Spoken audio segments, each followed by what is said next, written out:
오늘도 저희들로 하여금 하나님의 백성으로 살아갈 수 있도록 인도해 주셔서 감사합니다. 하나님의 약함이 우리의 인간의 강함보다 더 강하고 하나님의 미련하심이 우리 인간의 지혜보다 더 지혜롭다는 말씀과 같이 우리가 아무리 모든 것에 똑똑하고 지식이 있고 많은 능력이 있어도 하나님께서 주관하시고 섭리해 가시는 그 주님의 손길 앞에 무엇을 내세울 것이 있겠습니까? 언제나 겸손히 주의 말씀 앞에 머리 숙이고 주님의 선하신 인도하심의 손길에 우리의 삶을 의지하고 의탁하면서 더욱더 주님과 함께 선하고 아름답게 동행해 가는 우리들의 삶이 되도록 함께해 주시옵소서. 이 새벽도 주 성령께서 주님 앞에 머리 숙인 모든 주의 백성들에게 일일이 찾아오셔서 주님의 사랑과 위로와 또 생명과 진리의 말씀으로 오늘도 우리 가운데 함께하여 주옵소서. 감사드리며 예수님의 이름으로 기도드립니다. 아멘. 찬송 216장입니다. 216장.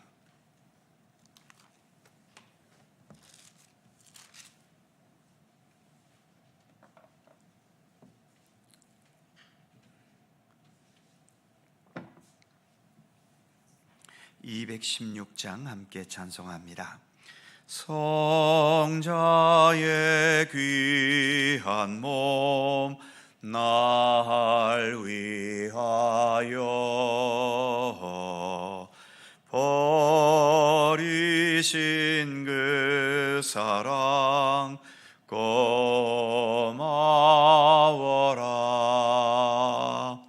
내 머리 숙여서 주님께 비는 말 나 무엇 주님께 바치리까. 지금도 날 위해 간구하시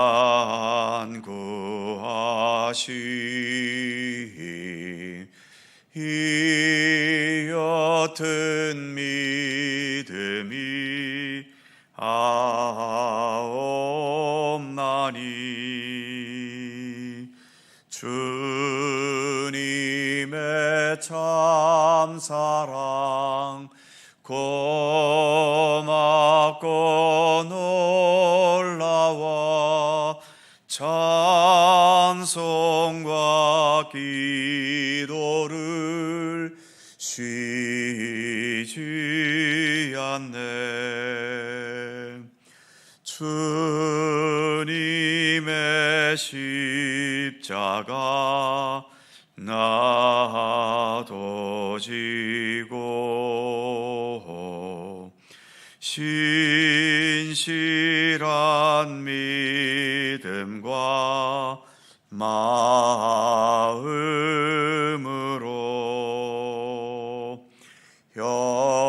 형제의 사랑과 친절한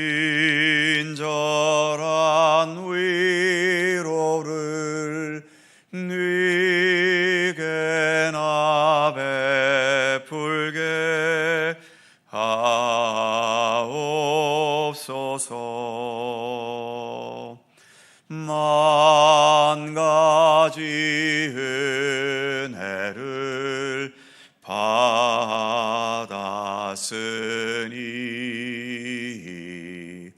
내 평생 슬프나 즐거우나 이 몸을 온전히 주님께 바쳐서 주님만 위하여 늘 살겠네.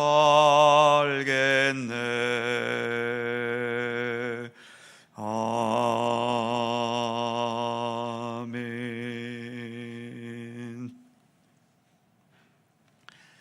잠언 11장 22절입니다. 구약성경 922면 잠언 11장 22절.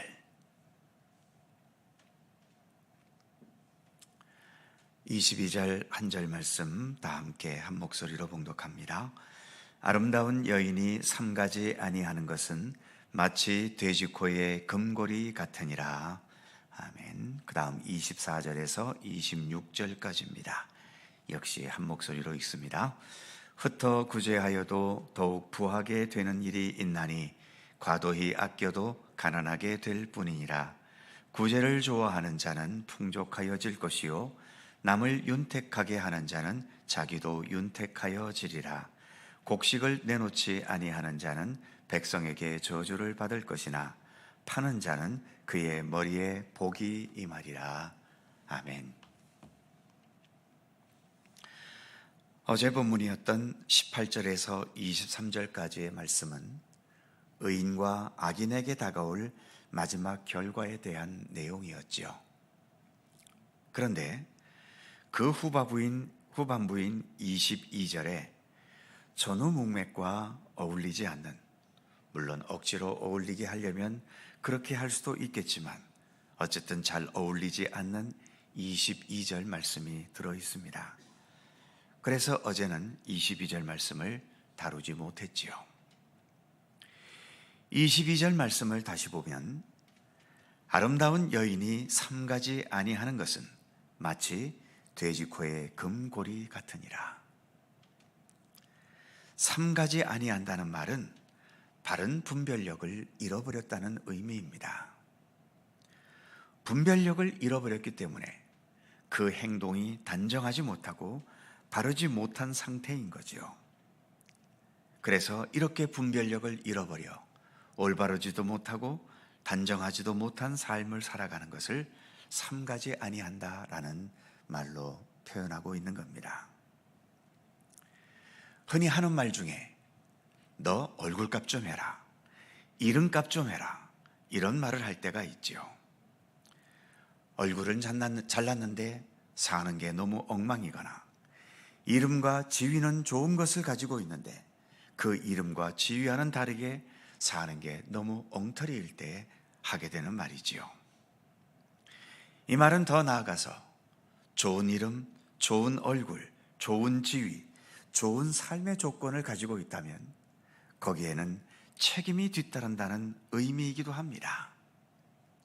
얼굴이든 이름이든 사회적 지위든 재산이든 지식이든 인기이든 사람들이 일반적으로 좋아하고 선호하고 갖고 싶어하고 되고 싶어하는 것을 지니고 있다면 그 지니고 있는 그 자체로만 좋아하지 말고 거기에 대한 책임을 가지고 책임 있게 살아야 한다는 거죠. 세상 모든 권리와 장점과 탁월함에는 악독하고 못돼먹은 독재자라면 모를까 다 거기에 걸맞는 책임이 있습니다. 특히 지금은 물질만능주의 시대이기 때문에 대부분의 사람들이 많은 물질을 가지고 싶어 하지요. 그래서 자기 능력대로 많은 물질을 가지기도 합니다. 그런데 그 많은 물질을 소유한 것이 의미가 있으려면 그 소유에 대해서 책임을 져야 한다는 거죠. 그 책임을 다하지 못할 때 하나님 앞에서는 지금 이 22절 말씀처럼 돼지 코에 걸려있는 금고리와 같다고 본문은 말씀하는 겁니다. 기도할 때에 많은 경우 물질을 위해 기도하고 성공을 위해 기도하고 목표 달성을 위해 기도하지요. 그런데 기도가 거기에서 머무르면 좋은 기도라고 할 수 없습니다. 왜 그래야 하는지 하나님께서 수긍하시고 좋아하실 만한 이유와 내용이 있어야 하는 거죠. 물질을 위해 기도한다면 단지 내가 풍요롭고 편안하게 살기 위한 기도에 머물지 말고 그 물질로 무엇을 하려 하는지도 하나님 앞에서는 밝혀야 하는 겁니다. 자주 말씀드리는 것처럼 복이라는 것은 받는 게 중요한 것이 아니라 그 복을 받아서 뭘 어떻게 할지가 더 중요하지요. 본문 말씀처럼 내가 아름다운 외모의 복을 누린다면 그 아름다움에 책임을 져야 합니다. 아름다운 외모만큼 나의 내면도 아름다워서 다른 사람들에게 아름답고 좋은 영향력을 줄 수 있어야 하는 거지요. 그렇게 되지 못하면 본문의 표현처럼 돼지 코에 걸어놓은 금고리와도 같은 겁니다. 이제 24절에서 26절까지의 말씀은 구제에 관한 말씀입니다. 24절을 보면 흩어 구제하여도 더욱 부하게 되는 일이 있나니 과도히 아껴도 가난하게 될 뿐이니라. 그러면서 흩어 구제하는데도 더욱 부하게 되는 이유를 25절에서 이렇게 설명하지요. 구제를 좋아하는 자는 풍족하여질 것이요 남을 윤택하게 하는 자는 자기도 윤택하여지리라. 돈의 논리만 생각하면 이 말씀은 이해도 안 되고 받아들여지기도 어려울 겁니다. 남을 구제하면 분명히 내 돈이 나가는 건데 내 돈이 내 주머니에서 나가면 당연히 나에게 마이너스지 그게 어떻게 플러스가 될 수 있겠습니까? 그런데 우리 인간이 기계라면 수학 공식만 가지고 얼마든지 움직이겠죠. 그러나 우리 인간은 기계가 아니지 않습니까? 우리 인간에게는 과학이나 수학에 나오는 그 숫자로 그 계산으로 표현해낼 수 없는 따뜻한 마음이 있고 사랑이 있고 겸손과 섬김이 있고 다른 사람들의 상황에 공감과 불쌍히 여김이 있고 기꺼이 내 것을 내어주어 남을 도우려는 그런 온전한 마음도 있고 나 홀로만의 삶이 아니라 모두가 함께 살아간다는 그런 복합적인 삶이 우리 인간에게는 있지요. 특히 예수님께서 우리에게 베푸신 은혜와 하나님의 사랑을 무슨 언어로 다 표현할 수 있겠고 무슨 숫자로 그 하나님의 사랑과 은혜를 계산해낼 수 있겠습니까? 그러니까 이 세상을 가장 행복하게 사는 길은 인간의 학문인 수학이나 과학에서 나타나는 숫자로가 아니라 하나님께서 보여주신 사랑과 섬김과 공의와 진실과 함께 살아가는 그 따뜻한 삶, 그리고 우리를 위해 십자가의 고난과 죽음에까지 이르신 예수님의 마음을 지니면서 모두가 함께 살아가는 것에 진정한 행복의 길이 있는 것입니다. 그럴 때에 흩어 구제해도 풍족해지고 남을 윤택하게 하면 그게 바로 나를 윤택하게 하는 길임을 우리는 알고 또 깨닫게 될 것입니다. 26절 말씀은 이렇게 말씀하지요.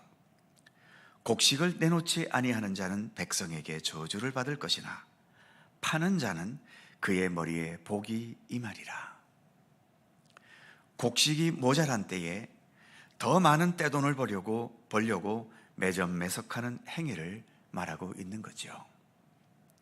이 말씀 역시 그 어떤 논리보다도 돈의 논리에 빠져 있는 사람에게는 이해가 되지 않을 겁니다. 이렇게 쉽게 떼돈 벌 수 있는 기회가 주어졌는데 왜 이런 기회를 포기하라고 말씀하는지 그 하나님의 뜻을 이해 못하겠지요. 하지만 섬김의 삶을 말씀하시고 보여주신 예수님의 마음을 지닌다면 장사하는 것에도 그 안에 단지 돈 버는 것뿐만 아니라 그 바탕에 섬김의 의지를 담을 수 있는 겁니다. 얼마 전에 유튜브에서 휠체어를 탄 장애인이 미국 워싱턴에서 택시를 잡는 영상을 본 적이 있습니다. 미국의 운전기사들도 휠체어 탄 손님은 절반은 거절하고 가버리더군요. 그런데 어떤 운전사가 차에서 내려서 그 장애인이 택시에 타고 또 그 휠체어를 직접 차 트렁크에 넣어주는 그 장면을 보았습니다. 그 운전기사에게 돈을 더 받는 것도 아닌데 왜 이런 친절을 베푸냐고 물었더니 그 운전기사 하는 말이 나는 차를 타려고 하는 사람에게 차를 타려고 해주는 게 내 일이다 라고 말하더군요. 누가 차를 타든지 그가 애들이든 노인이든 약한 여성이든 힘든 장애인이든 그들이 내 차를 필요로 한다면 그들을 태우는 게 자기 일이고 자기 직업이기 때문에 하는 것일 뿐이라고 대답하는 것을 보았습니다. 우리가 사는 세상은 돈의 논리에만 얽매여서 합리적이고 이성적인 것에만 얽매여서 그렇게 사는 사람들로 인해 이 세상은 결코 아름다워지지 않습니다. 오직 예수님의 십자가의 정신, 그 십자가의 정신이 담긴 참된 사랑과 섬김과 그리고 자기 본분을 다하려는 겸손함을 지닌 사람들에 의해 이 세상은 조금이라도 더 아름다워지는 세상이 될 수 있는 거죠. 하나님께서는 하나님을 따르고 믿고 의지하는 우리 믿음의 사람들이 이렇게 세상을 아름답게 해주는 자들이 되기를 원하고 계십니다. 기도하겠습니다. 거룩하신 하나님, 오늘도 믿음의 사람으로 살게 해주셔서 감사합니다. 단지 내가 예수 믿어 주님의 구원의 은총으로 천국에 이른다는 자기중심적인 그러한 것에만 머물지 않게 하시고 믿음의 사람으로서 이 세상을 살아가야 할 삶의 책임을 다할 수 있는 우리들이 되도록 함께해 주시옵소서. 주님께서 우리에게 허락하신 이 믿음이라는 소중한 금고리가 내 욕심과 욕망이라는 그 돼지코에 걸려있는 금고리가 되지 않도록 붙들어 주시옵시고 아름답고 귀한 것에 걸려있게 하셔서 믿음으로 말미암아 더 아름답고 더 가치 있고 더 소중한 삶의 모습을 지닐 수 있도록 함께해 주시옵소서. 내게 믿음이 있고 하나님으로부터 받은 물질과 재능과 또 여러 가지 사회적인 지위와 좋은 재능을 우리가 복으로 받았다면 그 복받은 것을 교만하게 여기고 또 그것이 내 능력인 양 과시하는 어리석은 것에 머물지 않게 하시고 기꺼이 내가 받은 복에 대한 모든 책임을 감당하려는 믿음의 의지로 겸손의 의지로 살아가는 우리들의 삶이 될 수 있도록 함께해 주시옵소서. 우리가 이 세상 속에 이렇게 예수 믿는 사람으로 살아가고 있기 때문에 우리의 삶을 통해 이 메마른 세상이 좀 더 따뜻하고 아름다운 세상이 될 수 있으며 삭막한 세상이 좀 더 사랑과 섬김과 나눔으로 아름다워질 수 있는 그러한 삶을 조금이라도 만들어가는 데 기여하는 우리들의 삶이 되도록 하나님 도우시고 함께해 주시기를 원하옵고 기도합니다. 오늘도 새날을 주셔서 감사합니다. 주님과 함께 오늘도 살아갈 수 있도록 인도해 주시고 이 아침도 간절히 간구하며 기도하는 우리의 모든 기도 가운데 주님의 사랑과 은총의 손길로 응답되고 이루어지는 은총을 베풀어 주시옵소서. 여전히 국제적으로 전쟁은 멈추지 않고 계속되고 있습니다. 수많은 사건과 사고들 그리고 사람의 욕망과 욕심들이 부딪히면서 이렇게 서로 극한적으로 대립하는 어두운 현실, 안타까운 현실을 하나님께서 긍휼히 여겨주시고 주님의 평화의 의지를 모두에게 심어주시며 주님의 사랑과 그 은총과 자비를 이 땅의 모든 백성들이 깨닫고 또 그것을 인식하면서 그래서 우리 주님을 따라 주님의 인도하심을 따라 더 아름다운 믿음의 사람으로서 살아가게 되어질 수 있도록 이 땅에 하나님의 나라가 임하게 하시고 아버지 하나님의 뜻이 이 땅에 온전히 이루어지도록 섭리하시며 역사하여 주시옵소서. 오늘도 주님의 은총과 평강이 우리들 모두에게 함께 하시기를 원하오며 우리 구주 예수 그리스도의 이름으로 기도하옵나이다. 아멘. 하늘에 계신 우리 아버지, 아버지의 이름을 거룩하게 하시며 아버지의 나라가 오게 하시며 아버지의 뜻이 하늘에서와 같이 땅에서도 이루어지게 하소서. 오늘 우리에게 일용할 양식을 주시고 우리가 우리에게 잘못한 사람을 용서하여 준 것 같이 우리 죄를 용서하여 주시고 우리를 시험에 빠지지 않게 하시고 악에서 구하소서. 나라와 권능과 영광이 영원히 아버지의 것입니다. 아멘. 함께 기도하시고 자유롭게 돌아가시겠습니다.